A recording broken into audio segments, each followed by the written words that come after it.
Bismillahirrahmanirrahim.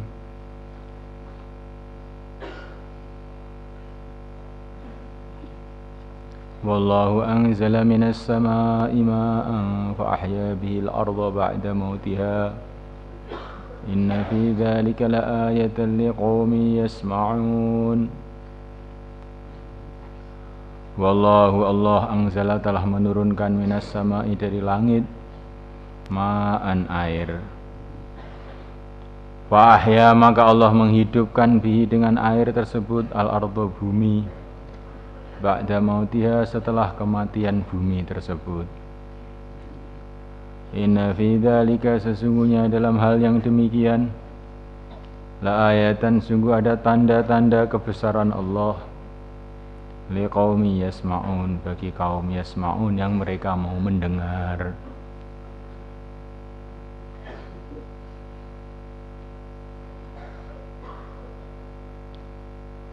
Ya Allah subhanahu wa ta'ala yang telah menurunkan air dari langit.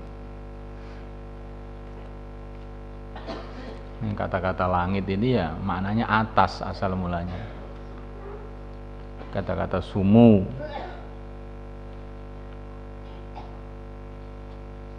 jadi segala yang di atas itu bisa dikatakan sama.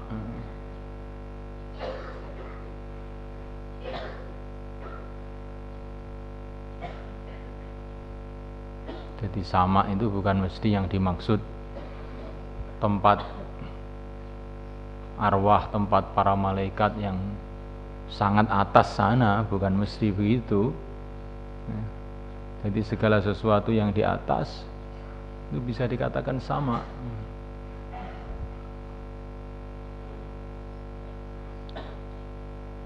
Wa ahya bil arda ba'da mautiha.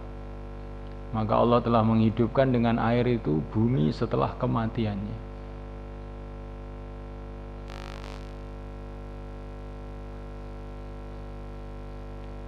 Jadi bumi ketika belum ada air seolah-olah sudah mati. Tidak ada gerak, tidak ada apa-apa. Kemudian datang air, bumi itu bergerak. Keluar tumbuh-tumbuhan, macam-macam tumbuh-tumbuhan, sehingga hidup. Sesungguhnya dalam hal yang demikian itu ada tanda-tanda kebesaran Allah bagi orang-orang yang, bagi kaum yang mau mendengar. Jadi kamu dengar, kalau kamu nggak dengar ya tidak akan tahu tanda-tanda keagungan Allah. Jadi kalau Allah berfirman liqaumi yasma'un, berarti maknanya kamu dengar ini. Pembicaraan ini kamu dengar. Kalau kamu dengar betul-betul, kamu nanti akan dapat pelajaran.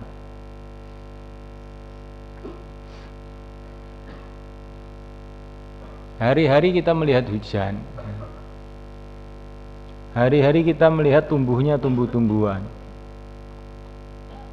Tapi berapa banyak orang yang mengambil tanda-tanda keagungan Allah dari kejadian ini. Dari bumi yang sama keluar macam-macam tumbuh-tumbuhan, beraneka ragam bentuknya, warnanya, baunya, manfaatnya.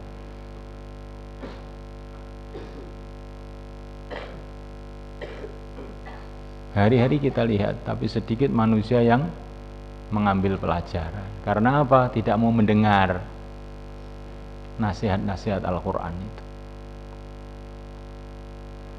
Wa inna lakum fil an'ami la'ibrah. Sesungguhnya bagi kamu di dalam binatang-binatang ternak la'ibrah, sungguh ada pelajaran. Bukan hanya di dalam bumi dan hujan saja. Di dalam binatang-binatang ternak yang kamu bergumul tiap hari dengannya, ada pelajaran.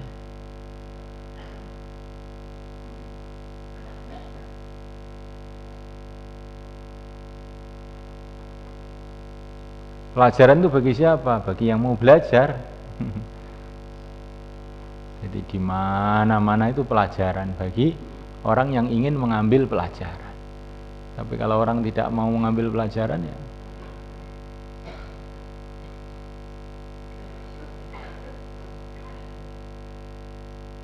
seolah-olah nggak ada apa-apanya. Ya. Kamu lihat sapi itu, kamu lihat binatang-binatang ternak itu. Sekarang pelajaran ada di sekolahan, pelajaran ada di madrasah. Pelajaran itu ada di alam semesta. Di dalam binatang ternak itu pun ada pelajaran. Kalau kamu mau belajar. Nuskikum, aku memberikan minum kepada kamu. Mimma fi butuniha, dari apa yang ada di dalam perut binatang ternak itu. Mimbaini farsin, antara kotoran, badamin dan darah. Labanan, aku memberikan minuman susu kholison yang bersih, sa'igon yang mudah ditelan, lisyaribin, bagi orang-orang yang minum.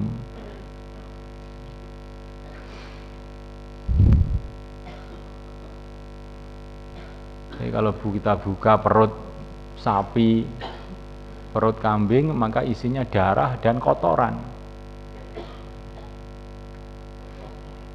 Tapi di antara darah dan kotoran ini Allah telah keluarkan susu yang bersih, yang lezat, yang mudah diminum bagi orang-orang yang minum.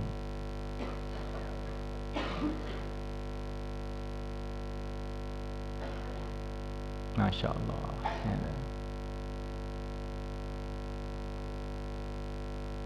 Jadi Allah itu berkuasa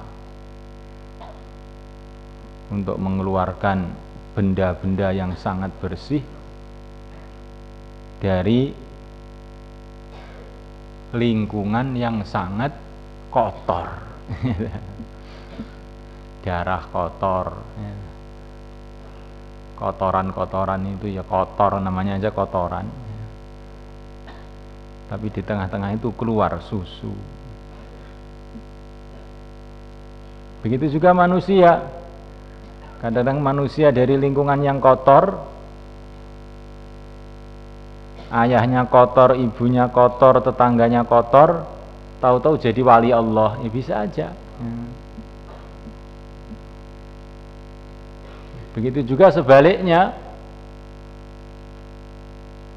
dari lingkungan bersih, lingkungan yang suci, maka keluar preman. Jadi Allah itu berkuasa untuk menjadikan apa saja, dari apa saja. Allah kuasa menjadikan dari buruk kepada baik, baik jadi buruk, kotor menjadi bersih, bersih menjadi kotor.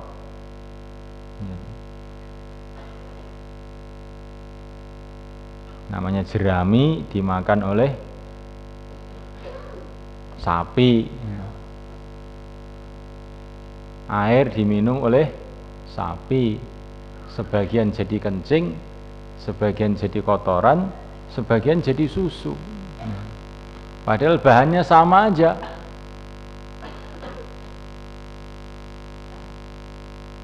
Bahannya sama aja, tapi sebagian jadi kencing, sebagian jadi susu. Yang satunya najis, yang satunya suci.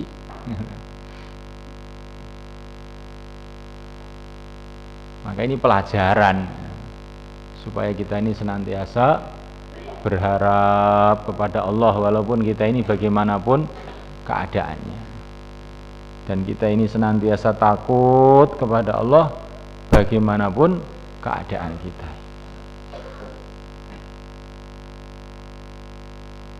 Wa min thamaratin nahil, dan dari buah-buahan kurma,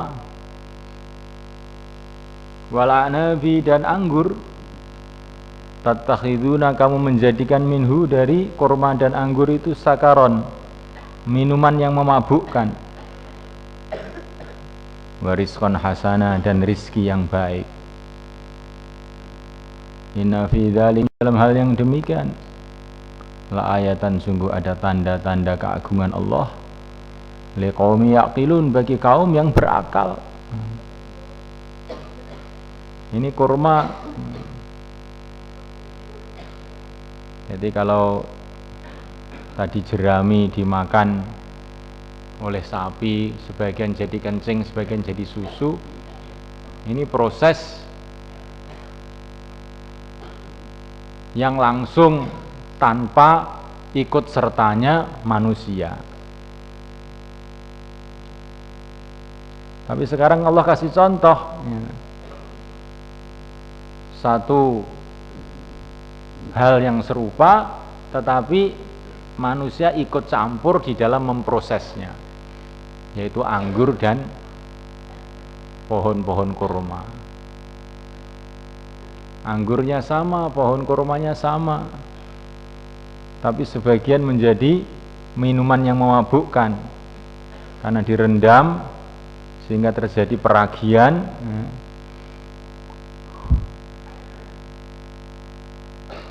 Sehingga akhirnya jadi minuman keras yang memabukkan, itu kurma atau anggur. Bisa juga menjadi rizqan hasana, rizki yang baik. Kalau anggur itu masih segar, diperas, diminum, maka menjadi makanan yang menyehatkan. Begitu juga kurma. Tapi kalau kurma ataupun anggur ini sudah diproses oleh tangan manusia dengan cara yang tertentu, maka jadi arak, jadi najis, jadi berbahaya.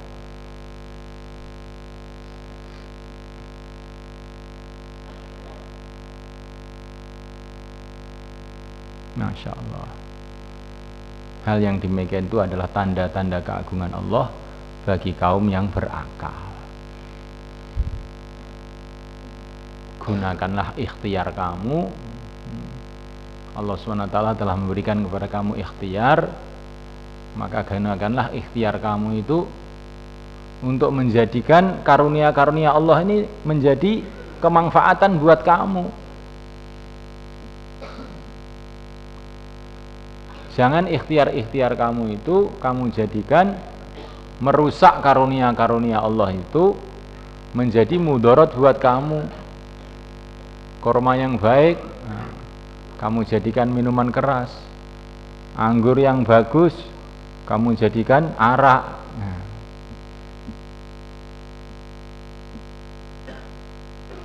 Wa auha rabbuka ilan nakhli, wa auha, dan telah memberikan wahyu rabbuka Tuhan engkau ilan nakhli, kepada lebah, anittakhidhi, bahwasanya jadikanlah minal jibali, dari gunung-gunung, buyutan, rumah-rumah, wa minasyajari, dan dari pohon-pohon, wa mimma, dan dari perkara ya'rishun, yang manusia mendirikannya.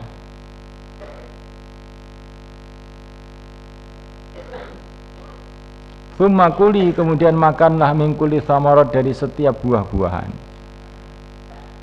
Fasluki, maka berjalanlah subula rabbiki, di jalan-jalan Tuhan engkau, dzululan, dalam keadaan mudah atau dalam keadaan merendahkan diri. Dzululan itu bisa dengan makna mudah, dzululan dalam keadaan tunduk atau mudah.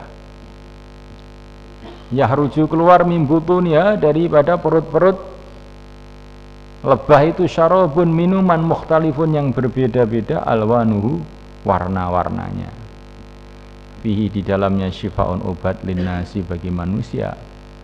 Inna fi dzalika, sesungguhnya dalam hal yang demikian, la ayatan, sungguh ada ayat, liqaumi yatafakkarun, bagi kaum yang mau berpikir. Ini cerita lagi mengenai karunia Allah kepada kita. Allah memberikan wahyu kepada lebah. Maksudnya memberikan ilham, memberikan pelajaran, memberikan pemahaman kepada lebah. Lebah itu tidak pernah sekolah, tidak pernah belajar, tapi tahu-tahu kok bisa membuat sarang yang begitu rumit. Kamu lihat sarang lebah, kalau kamu belajar 10 tahun pun nggak akan bisa membuat sarang seperti lebah. Karena lebah itu membuat sarang itu hasil wahyu itu. Hasil wahyu. Allah memberikan wahyu kepada Tuhan kamu memberikan wahyu kepada lebah. Jadikanlah dari gunung-gunung rumah, bikinlah bikinlah rumah-rumah di gunung-gunung. Dan juga di pohon-pohon. Dan dari bangunan-bangunan yang didirikan manusia. Maka lebah itu tempatnya bikin rumah di gunung-gunung, di pohon-pohon, di rumah-rumah manusia juga.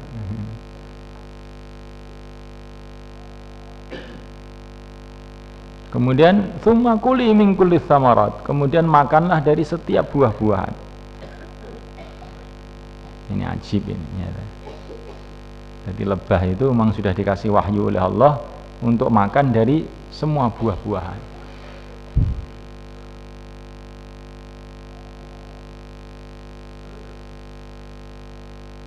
Kamu lihat kalau burung atau apa itu mesti punya selera khusus, ada yang sukanya jagung, ada yang sukanya padi, ada yang sukanya begini, ya.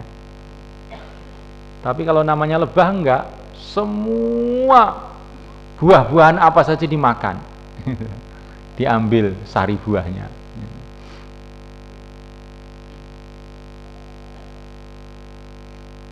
Karena apa? Itu memang perintah Allah pada lebah. Fasluki subula rabbiki dzulula, berjalanlah di jalan Tuhan kau dengan mudah. Itu lebah itu kalau cari makan tuh kadang-kadang berkilo-kilometer dari rumahnya. Berkilo-kilometer, bahkan kadang-kadang sampai jauh sekali. Tapi anehnya nggak bingung, dia pulang bisa aja ya. Karena ini sudah Allah katakan dzulula ya. Wasluki subula rabbiki dzulula ya. Dan itu di peternakan lebah itu kan ada 1000 rumah lebah namanya ya. Kadang-kadang 2000, kadang-kadang 5000. Nah itu lebah yang begitu banyak, nggak ada yang keliru satu sama lain, nggak ada yang keliru. Dia pergi kemana nanti pulang ya ke rumahnya dia sendiri. Dan ini sudah dicek, itu sudah ada orang yang neliti itu lebah itu dikasih tanda gitu. Rumahnya dikasih tanda, nanti dia pergi ribuan kilometer, ya nanti balik ke rumah dia lagi.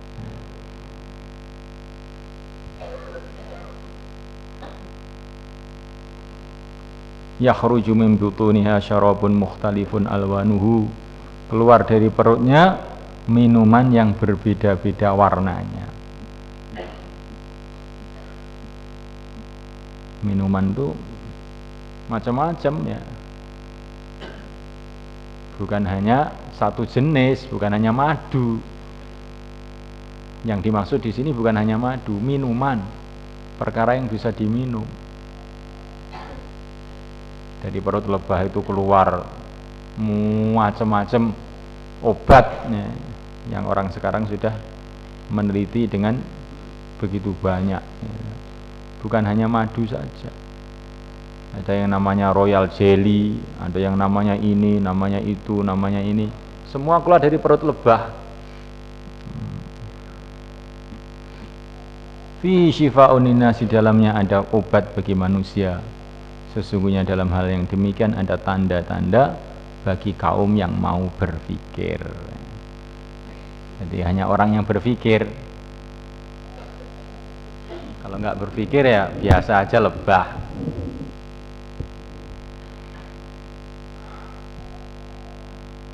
Lebah itu kan serupa dengan lalat juga tuh. Kalau lalat agak besar serupa dengan lebah. Tapi kalau lalat itu mengeluarkan penyakit, kalau lebah mengeluarkan obat. Coba bayangkan, sama-sama lalatnya. Kalau lebah itu sukanya itu barang-barang yang suci, yang bersih, buah-buahan. Tapi kalau lalat sukanya kotor-kotoran. Padahal bentuknya serupa juga. Ini seperti manusia, sama juga manusia, hidungnya sama, matanya sama. Yang satu tuh sukanya ilmu, zikir, akhlak yang baik. Yang satu tuh sukanya yang buruk-buruk aja, pokoknya yang buruk dia seneng pokoknya. Ada itu orang tuh, ditawari buruk, seneng semangat. Nggak usah ditarget, langsung berangkat gitu aja. Asalkan buruk. Ada orang punya kecenderungan seperti itu. Terus elek-elek terus senengane. Itu seperti lalat. Nah, ada orang yang seperti lebah, yang bagus-bagus saja dan mengeluarkan kebaikan-kebaikan aja terus.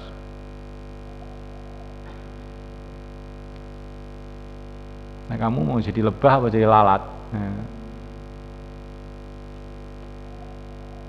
Jadi kita ini doa, ini semua yang menjadikan Allah SWT ya. Nah, kita ini senantiasa mohon supaya kita ini punya sifat seperti lebah, mathalul mu'min kamathalin nahl, kata Nabi.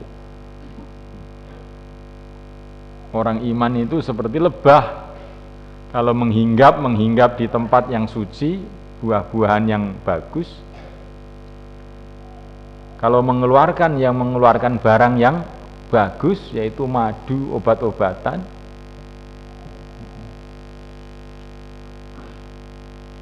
Ini orang iman.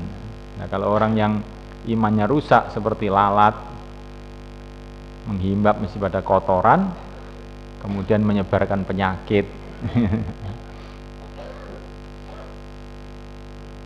Oh, belum.